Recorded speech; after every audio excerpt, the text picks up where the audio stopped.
Pria 26 tahun ini asal Wonosobo tak berkutik saat ditangkap tim Resmo Polres Temanggung di sebuah kamar kos di Sleman, Yogyakarta.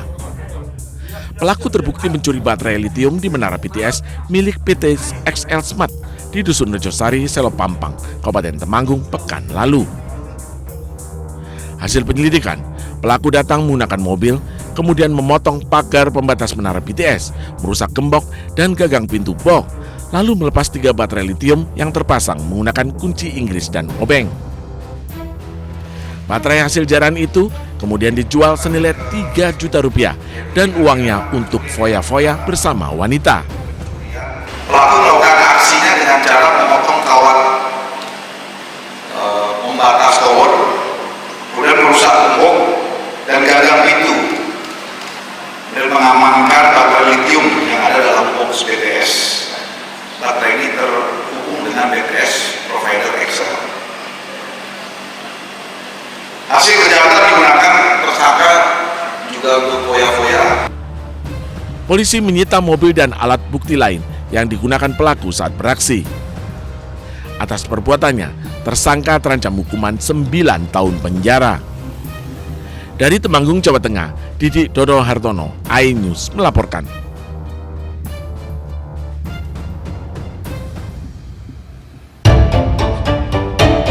Buka pintu nih, buka.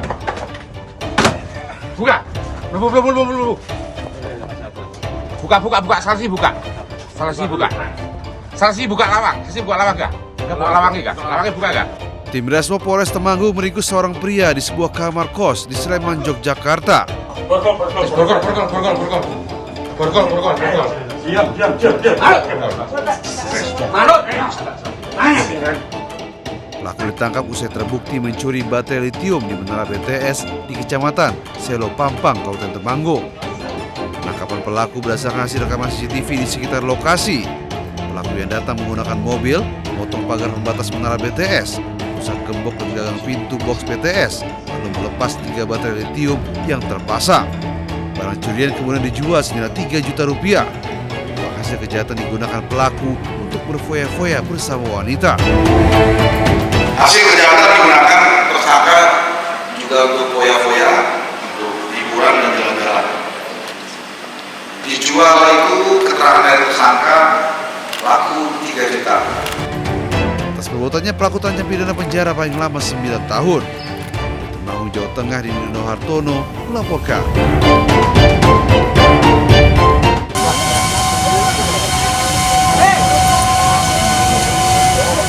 Bocoran bensin ya Allah, kayak ngunu ya Allah, meledos kabeh.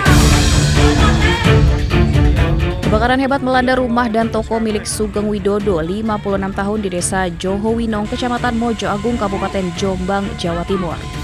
Kobaran api diduga berasal dari anak pemilik rumah yang sedang memasak di dapur, namun tiba-tiba tabung gas LPG-nya bocor. Kobaran api menyambar korban dan atap rumah yang mudah terbakar sehingga cepat merembet dan membesar.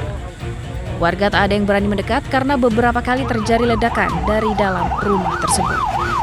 Widodo, anak dari pemilik rumah yang menderita luka, langsung dievakuasi oleh petugas dan dilarikan ke rumah sakit terdekat untuk mendapat penanganan medis.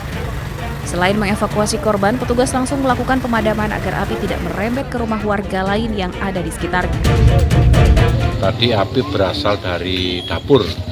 Saat memasak sesuatu, mungkin ada gas yang bocor atau mungkin ditinggal kemana sehingga api berasal dari dapur tersebut, akhirnya menyambar rumah sebelahnya. Kebetulan plafonnya dari PVC sehingga api segera membesar. Itu menyambar apa?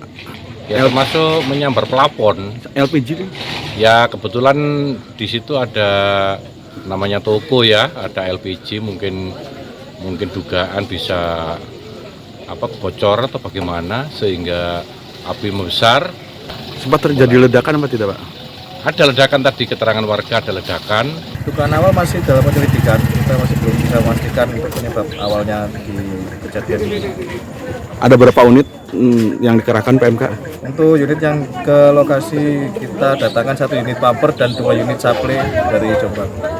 Ada korban apa tidak? Untuk korban 1 orang, lukanya belum tahu masih dapat penanganan di puskesmas terdekat. Selain menyebabkan satu korban luka, peristiwa kebakaran tersebut juga membuat bangunan rumah dan toko beserta seluruh isinya ludes. Kerugian akibat kebakaran ditaksir mencapai ratusan juta rupiah.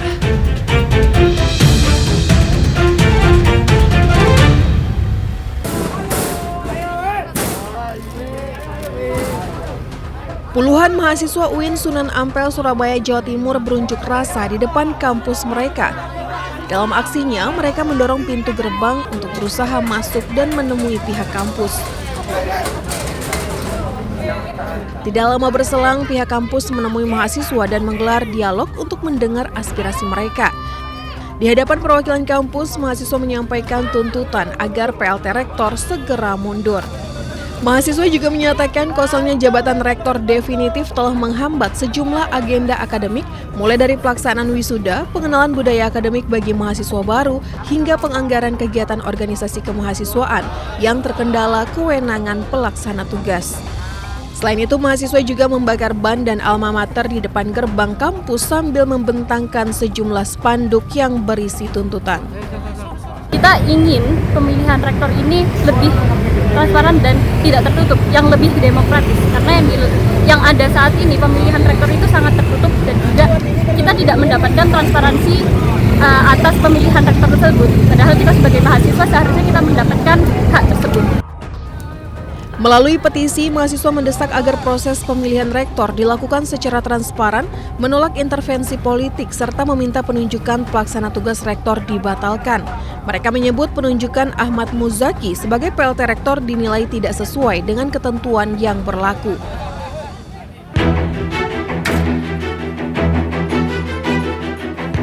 Pasukan Israel menyerbu desa Zautar al-Syarqiyah di distrik Nabatih, Libanon Selatan.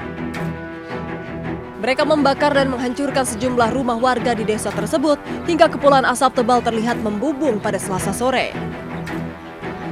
Pasukan Israel bergerak melalui kota Al-Garbiyah di mana dilaporkan terjadi tembakan senapan mesin yang hebat. Belum ada informasi resmi terkait adanya korban jiwa maupun luka-luka, namun otoritas Lebanon melaporkan serangan Israel di Lebanon sejak 2 Maret telah menewaskan lebih dari 4.000 orang dan melukai 12.000 orang lainnya.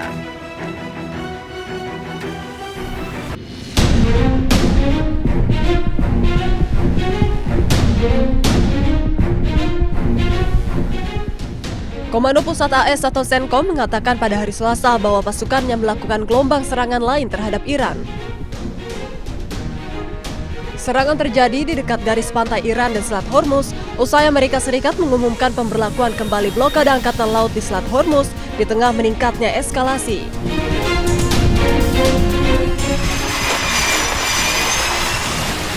Jet tempur AS terlihat lepas landas dari kapal induk menjelang serangan terhadap target-target Iran.